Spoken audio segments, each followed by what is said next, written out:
everybody, welcome back to the regular members of the RV Nerd Herd, or welcome for the first time to those of us who are just now joining. This is the 33TS Wildwood, or Salem's, two names for the same RV. And it's an RV. So many people will look at RVs. I've heard this over the years and say, why do the kids always get a slide in the bunk room? Why don't I get a slide in the bedroom? And that's what this one does right here. But it takes it up another notch by offering potentially stackable washer-dryer prep up in that private front bedroom there. Now, we're looking at it today in the platinum fiberglass exterior upgrade package. Normally this would have a conventional corrugated skin. It also has a big camp kitchen, which is a rare find nowadays. It seems like a lot of camp kitchens keep getting smaller. This is a full-size camp kitchen with a full fridge and a real sink with a bumper-mounted grill that can swing out, or you could just not do that and replace it with whatever you want.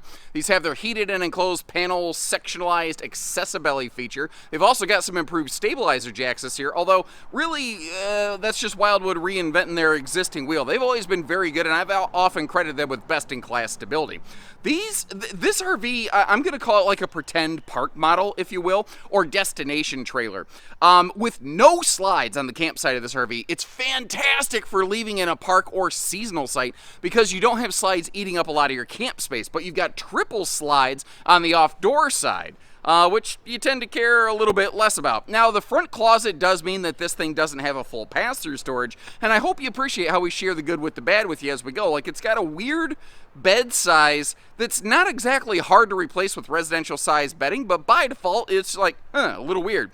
We're going to show you some ups, show you some downs, things like that. Versa furniture all the way through this thing. And if you like what we're doing for you, make sure you hit that subscribe button, like our video, and let's get started. So I'm doing something I don't normally do. I'm breaking my normal order of rotation here. We're starting dead at the rear wall of the RV. We actually began back in the bunk room, and we're going to come sweep back through all of this and give you some more detail, but I wanted to give you your bearings real quick since I don't normally go about things this way.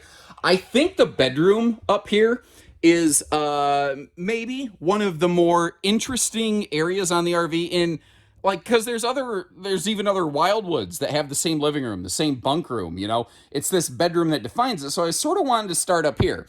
This is one of the more unconventional things they've done, and out of the box, it kind of confuses some people, but hang with me here.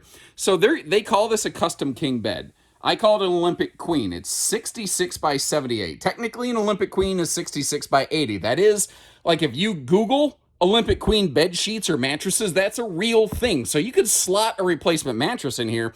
But the thing is, if you look at the way the mattress overhangs the bed base, if you just want to put a normal true queen and have some sweet walk-around space, you could do that. Or if you want to remove those little side stands where they're not really heavy-duty built-in anything right there, that wouldn't be hard either.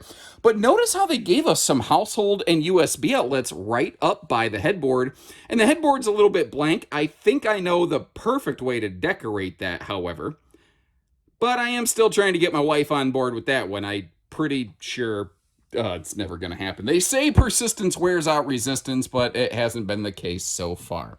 Now, this RV, 50 amp service, and can be outfitted with a second air conditioner. This one is not its second air prepped, the one that we're standing in today. I think I would probably personally want a second air conditioner in something this size. That's just my 2 cents right there. Now, as long as we're in the bedroom, let's go ahead and just finish the job up right here. Let's take a peek under the bed with some really, really nice underbed storage. I really like how they handle that with those little lightweight totes that could also be dresser drawers, and you'll see that repeated back in the bunk room. But it's that front corner closet up there, prepped and ready for either just tons of clothes, or you could put shelf organizers in it, or you could put a combo washer dryer, or stackable. Or you could put like a dog kennel situation in there. Like, there's a lot of different things that you could do with this front room right here. Now, it's also important to mention, at the end of the day, this is still what people would refer to as a stick and tin camper. This is not the fully equipped heavy duty, like, this is not on the level of like a Jayco Eagle or a Grand Design Reflection, you know, something like that. It's great for what it is, but it's not intended to have all the widgets and whiz bangs. I do like the fact, though, where you can't physically line of sight a slide out. Like, you see the control panel over there by the entry door and the kitchen cabinets. That will run the awning and the living room slide, which makes sense because you can see those things from that location. But you can't really see the bedroom slide from there, so they put a switch for it here. Similarly, the bunks, you can't visibly line of sight them from the control panel. So the bunk switch is back in the little hallway back toward the bunks. Little stuff like that makes sense. Speaking of little, this, well, is not. That was such a terrible segue. It's got a 6'9" ceiling height. It's a little bit bigger than the average bear.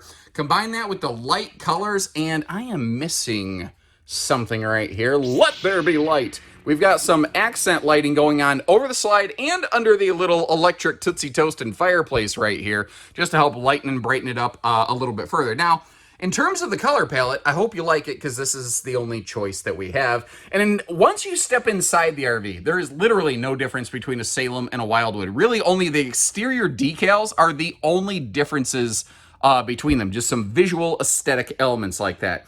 Now, looking at the kitchen counter here, this L-shaped peninsula counter, I like how they put where the sink is located. So if you are doing sink work, you can actually still stare at the TV. We'll see that in a minute. But it allows for some power outlets over here right down by the countertop level. We'll talk more about how they accomplish that in a little bit here. They've gone carpetless in these. That's a marine woven slide flooring right here. Actually, what's funny is little brother X-Lite did it first, and then big brother followed after. And we're looking at the VersaLounge here, because if you're not familiar with this brand, they do a very different thing right here. It's kind of a convertible Swiss Army sofa situation that can do different stuff. So you can have an extra large couch, which means you lose a chunk of your dinette, but it's still functional. You can still have like a little lunch station over there, or that could be a workstation. That's another thing. The rear bunk room on this is very easily converted over into an office, essentially with zero modifications. No tools, no screws, no nothing. This is a very easy conversion into like a mobile working office. Maybe you're looking for like a job site trailer or something like that. This is one that could do that for you. Or what if, some people might roll their eyes at this, but the fact is, more people are camping now with more diverse backgrounds than ever before. It would not be difficult to convert the rear room of this into a dedicated like computer gaming room. But I think anytime you hear office, I think gaming, like computer PC gaming or console gaming, can also go hand in hand with it. Now, it is a 12-volt compressor fridge, by the way, just to give you the point of reference there. And I got a feeling you're either going to like the bathroom or you're going to hate it. I don't know which. First of all, space around the toilet, I didn't think was terrible. It's very passable, very functional. I'm not normally a fan of open face storage, but what we're going to put in here is probably composed of toilet paper butt napkins and towels. Considering it's all down by the floor, I don't know that it's really too much of a concern for me. I like that chunk of counter space that we have over there. And as you're seeing, you do have a big full medicine cabinet over here that's not just a mirror. Now, they have a radius shower. A lot of times a camper like this, you'll find a travel trailer tub. That is where it's a little bit different. But with that ceiling height, you can, if you're a little over 6 foot like me, that's not too bad. Now, with a radius shower, one of the key things here is depending on which way you stand, you may kind of struggle with not quite enough elbow room. But I'm looking at this around the corner, and I noticed the shower doesn't go all the way up to the wall. Now, at a glance, that feels like a miss because it feels like they're wasting space. But you know what I thought? That suddenly became very useful, because something a lot of manufacturers fail to consider is where you're going to put something like a broom. And having a place to put a broom or put some hanging towel rods or racks or hooks or something over there, actually, I could see that blank space on the wall suddenly becoming very useful. Now, again, they put the slide button for the bunk room back here. You have to be close to it to operate it. The thing I will tell you is this swinging door into the bunk room, I mean, you don't got to worry about it accidentally opening behind the slide, because there's no way to close that slide and get the door trapped behind it. You do need to be a little careful, though. If you're not paying attention, if the door is swung over the slide floor like it is right now and you start closing the slide, this is what's called a floor flush slide, and it actually has to lift up to glide over the floor to get in.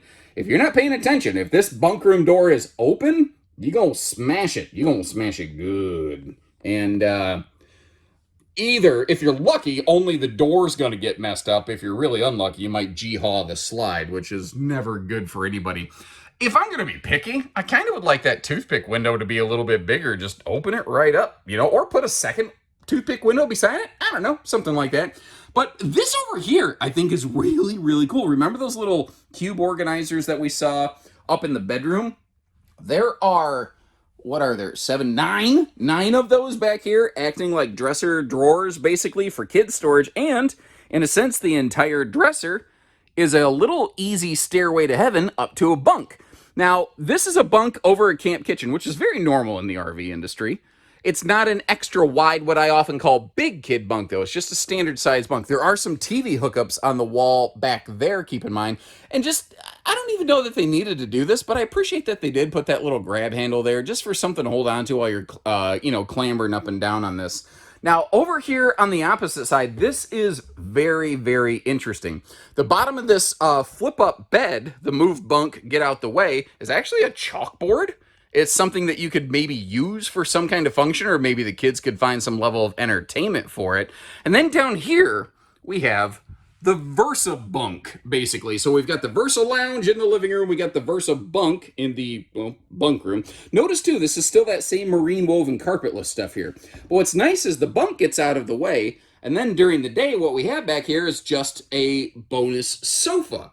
But the Versa aspect of this is that it can do a bunch of different things. So if we fold the bunk down and open that bottom bed open, it's basically, I think that's a Camp Queen measurement at the bottom, but you can, it's not bolted to the floor. You can completely remove all of that stuff.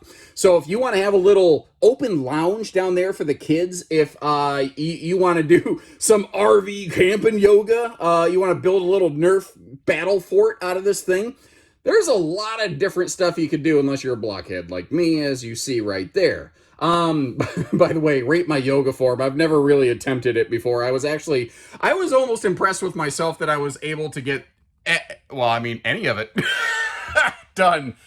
So sliding back out of the bunk room here, I do want to mention how every single air conditioner vent that's centralized here, it can both turn and close individually. The technical phrase for that is vented and louvered. Now, back to this sucker right here. We saw the VersaBunk. What about the VersaLounge? Well, first of all, we can convert that back into a conventional 2-bench dinette and conventional jackknife sofa, or it folds into one mega sleeper because you don't have a fixed dinette backer in the way, and there is serious storage down below this thing. I love all those totes right there. Nothing says you have to use them, but personally, I really like them. The pantry kind of hides in the hallway. It's easy to miss because it's not over by like your 12-volt compressor fridge or anything else. But you do have a pantry, and you do have drawers. They're just hidden behind a single kitchen drawer over here. And then under that sink, you have a large space for a big wastebasket. You're not relegated to exclusively using the little wastebaskets that are kind of sized only for like Walmart bags. There's nothing wrong with those. You're just not necessarily stuck with using those here. Now, the Tootsie Toaster up front, those things actually put out a surprising amount of heat. But they are localized. You're not going to really effectively heat your bedroom, your bunk room, your bathroom with those. They're just a nice way to help keep the chill out of the air for spring and fall camping. But the belly of this is enclosed and heated.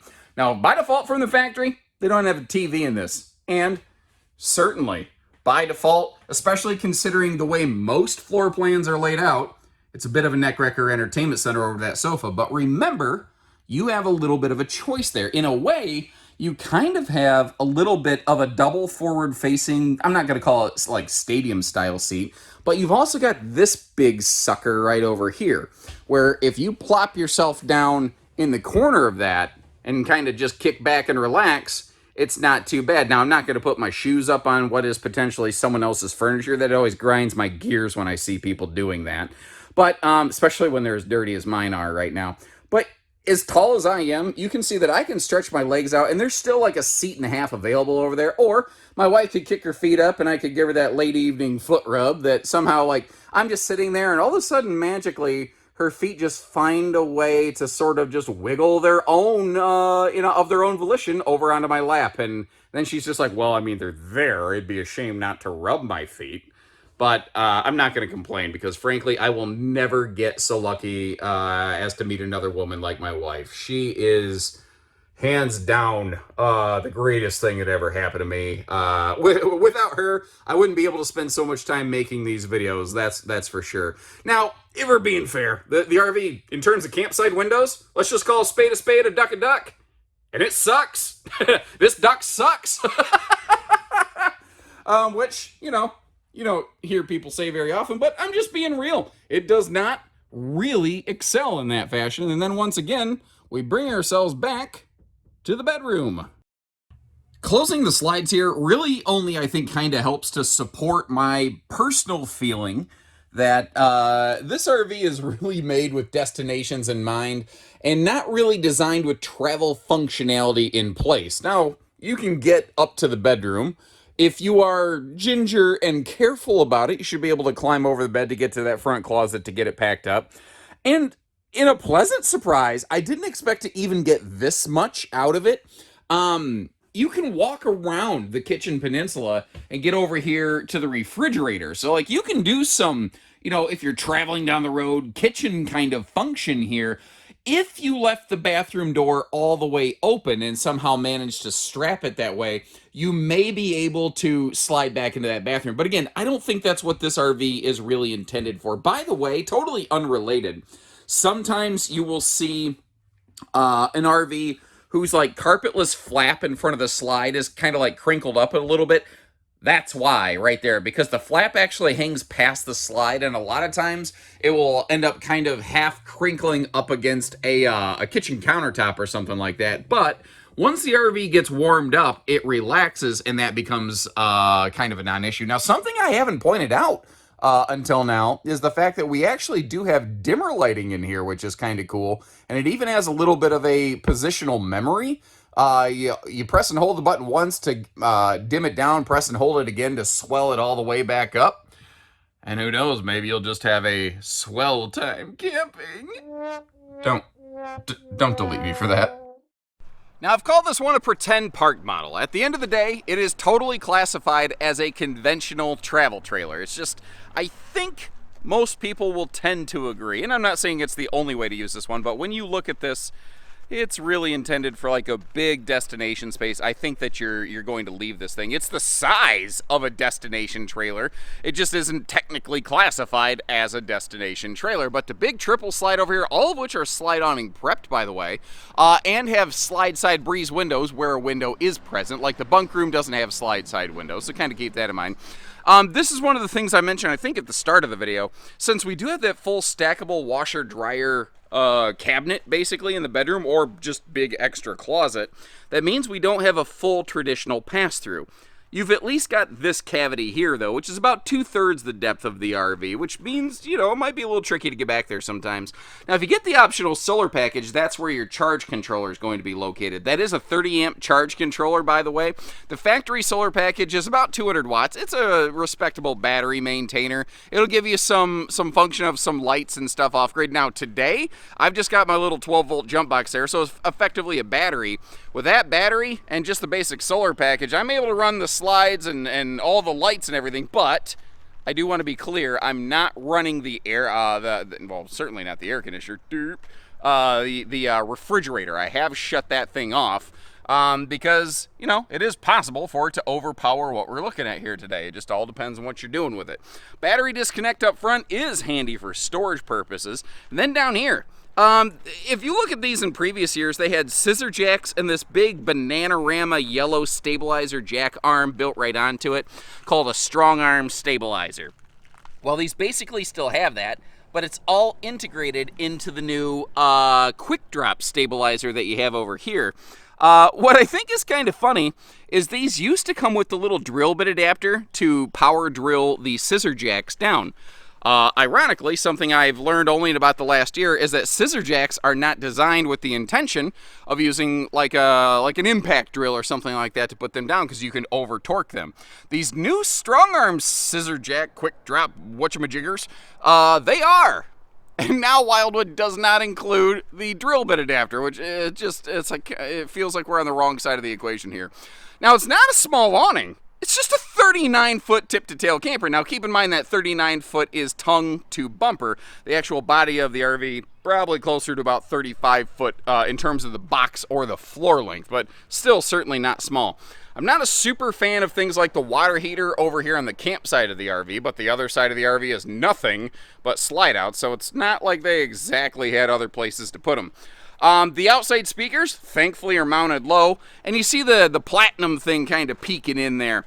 That is their word for their fiberglass upgrade package, and you might notice it also tints the windows, which is awful nice, so it is a little bit more than just fiberglass, which is often how I describe it, which is mostly true, but not technically. So there you have it. Now you know the rest of the story, Paul Harvey style. Anybody remember those Paul Harvey? Anyway, sorry.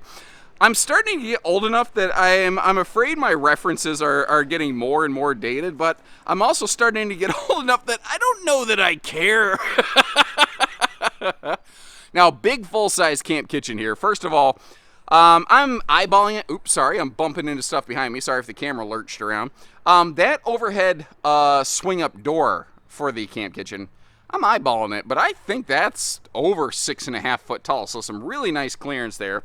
Nice flat galvanized rolled steel counter all the way through, and a real sink with a real drain, which seems like it has become about as rare as frog's hair nowadays, ladies and gentlemen. You may also notice the big blank canvas spot here in this camp kitchen.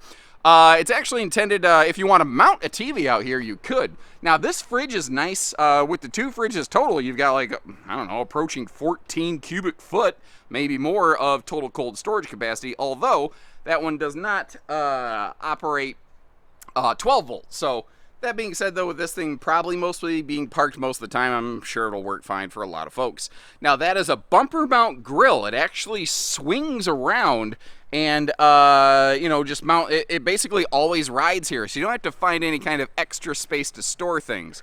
Speaking of that, if you do choose to utilize the prep for one of those telescopic removable ladders, the ladder's not included, it's just prep for one. You will need to find a place to store that. Now, that front storage compartment might work for you. I'm not totally sure. That's just one of those things you'll have to kind of figure out what fits where, when you get there, after you get there kind of thing. Now, the roof is fully walkable, so kind of keep that in mind. We've also got 5/8 tongue and groove plywood floors, and even though this is the fiberglass package, it still has wood studs in the walls about every 16 inches on center, which is how they're able to put the power outlets by the kitchen counter where you like them, and if you want to like hang stuff on the walls, it is vastly easier to do without damaging your RV. Just make sure you properly calibrate it first, fellas. Hold it up to your chest and go, Yup, there's one. or ladies, lady studs out there.